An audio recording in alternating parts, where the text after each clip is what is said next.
কালক্ষেপণ করলে আমরা হয়তো দেখা যাবে এই যে দেশব্যাপী আমরা মনোনয়ন দেওয়ার চিন্তা ভাবনা করেছি, এই সময়টা হয়তো পাবো না। তা আমাদের হাতে একদম সময় নেই।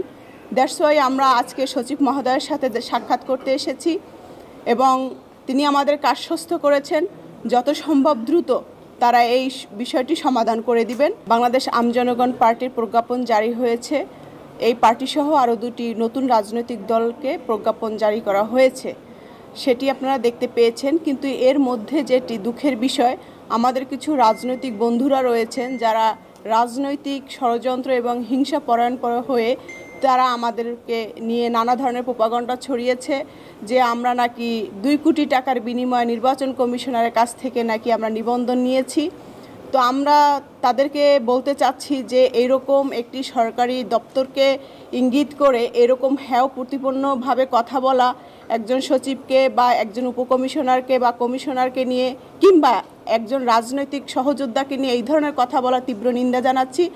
এবং তারই পরিপ্রেক্ষিতে তাদের যে ধারা, সেই ধারা অনুযায়ী কোনো রাজনৈতিক দলের নিবন্ধন দেওয়ার ক্ষেত্রে যদি কোনো ওজোর আপত্তি থাকে, সেটি নিষ্পত্তির জন্য দুটি পক্ষকে একসাথে বসিয়ে তারা আর্গুমেন্ট করবে এবং তার মধ্য দিয়ে সত্য মিথ্যা যাচাইয়ের মধ্য দিয়ে তারা সার্টিফিকেট তারা প্রোভাইড করবে। যেহেতু সামনে ফেব্রুয়ারিতে নির্বাচন, তারা 30 ডিসেম্বরের মধ্যে হয়তো বা 10 তারিখের মধ্যে তারা তফসিল ঘোষণা করবে। তা আমাদের হাতে একদম সময় নেই। দ্যাটস ওয়াই আমরা আজকে সচিব মহোদয়ের সাথে সাক্ষাৎ করতে এসেছি এবং তিনি আমাদেরকে আশ্বস্ত করেছেন যত সম্ভব দ্রুত তারা এই বিষয়টি সমাধান করে দিবেন। আর এটি আমাদের আর্জি ছিল, যেহেতু আমরা সকল রিকোয়ারমেন্ট ফুলফিল করে আমরা নিবন্ধনের জন্য আবেদন করেছি। তারা প্রথমে যাচাই বাছাই, অধিকতর যাচাই বাছাইয়ের মধ্য দিয়ে আমাদেরকে সর্বশেষ ধাপে এসে আমাদের প্রজ্ঞাপন জারি করেছে। তো সেই জায়গা থেকে জাতীয় পত্রিকায় যেহেতু প্রজ্ঞাপন জারি করেছে, এটাই আমাদের একটা বৈধতা এবং এটি আমাদের একটি গ্রাউন্ড যে আমরা সৎভাবে রাজনৈতিক মাঠে আগামী নির্বাচনী প্রতিযোগিতায় রাজনৈতিক গণতন্ত্র চর্চা করার ক্ষেত্রে আমরা এগিয়ে যেতে চাচ্ছি।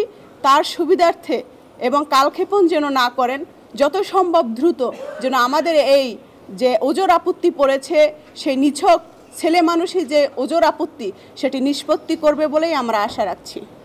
এবং এই সময়টা যেন বেশি না নেওয়া হয়, আমরা অনুরোধ করেছি যেটাই সিদ্ধান্ত নেবেন আমাদেরকে অন্তত মনোনয়ন দেওয়ার, নির্বাচনী প্রচার করার এই সুযোগটুকু আমাদেরকে দিবেন। কালক্ষেপণ করলে আমরা হয়তো দেখা যাবে এই যে দেশব্যাপী আমরা মনোনয়ন দেওয়ার চিন্তা ভাবনা করেছি, এই সময়টা হয়তো পাবো না। তাই আমরা ধন্যবাদও জানিয়েছি যে তারা কোনো চাপের কাছে নতি স্বীকার করতে বাধ্য নয়।